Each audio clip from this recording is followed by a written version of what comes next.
Solitude, Part 7, Encounter with Our Enemy. Hello everyone, I'm Dr. Gary, and thank you for going on this learning journey with me. I appreciate you taking the time, and would you be so kind as to share this content on your social platform so that others can be made aware of this opportunity to grow in spiritual disciplines and in the deep things of the Lord.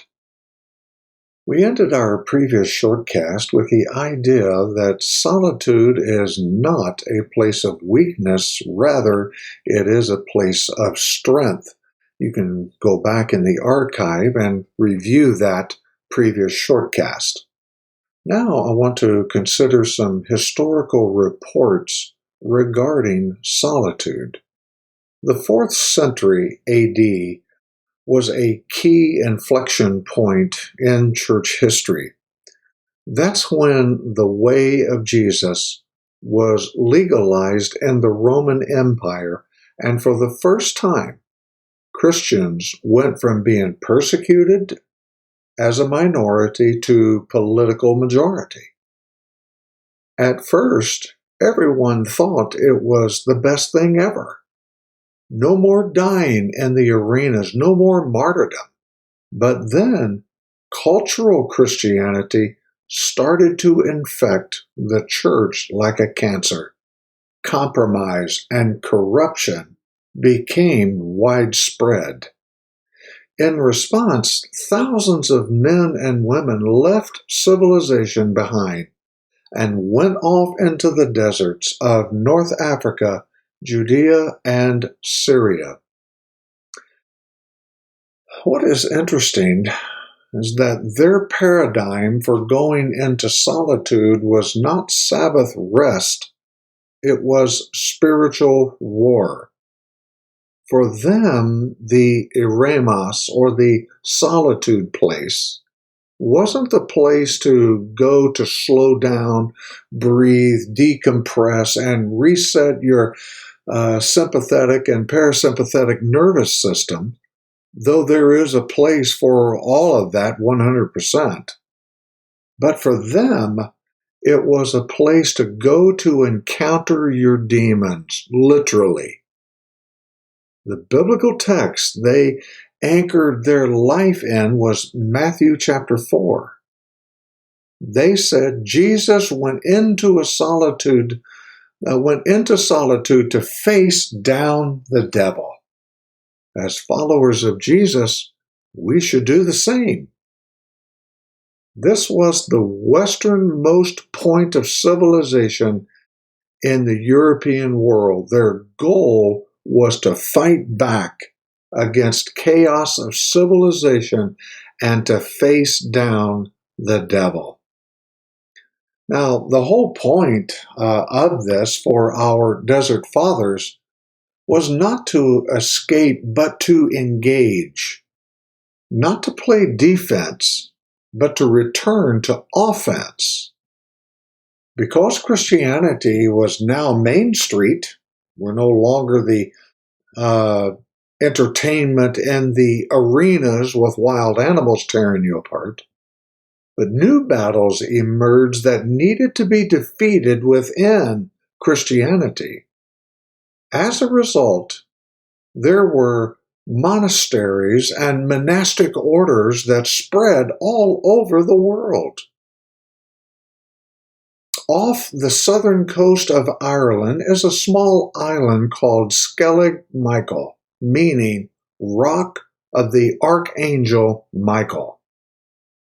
It was the place where the newest Star Wars trilogy was filmed. Actually, it is the UNESCO World Heritage Site for one of the oldest Augustinian monasteries known to man. Here's a picture of it, and it is quite a spectacular scene.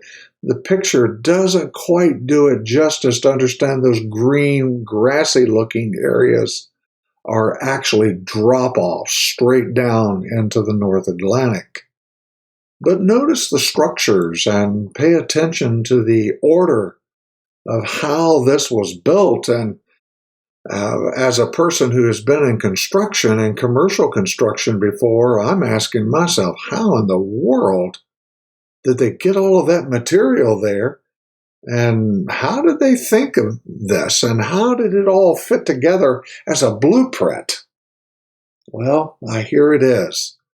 The furthest, most western reach as they pressed into what was referred to as the desert of civilization. And these is where desert fathers and mothers in recorded history, this is where they took their solace in a place like this or some other place that was similar.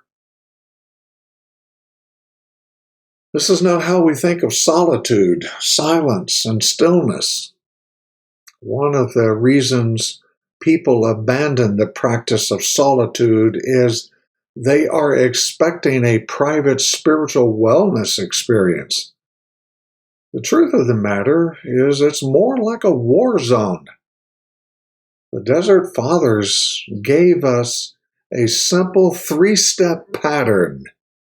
Encountering our enemy, we should pray against the world, against the flesh, and against the devil. 3 simple but yet profound steps of warfare prayer in solitude. Think about that. That's worth pausing, jotting down some notes in your journal, and begin to practice this. Solitude is not a place of weakness.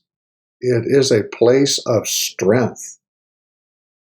Our world is the system of ideas and values and practices and social patterns of a sinful society.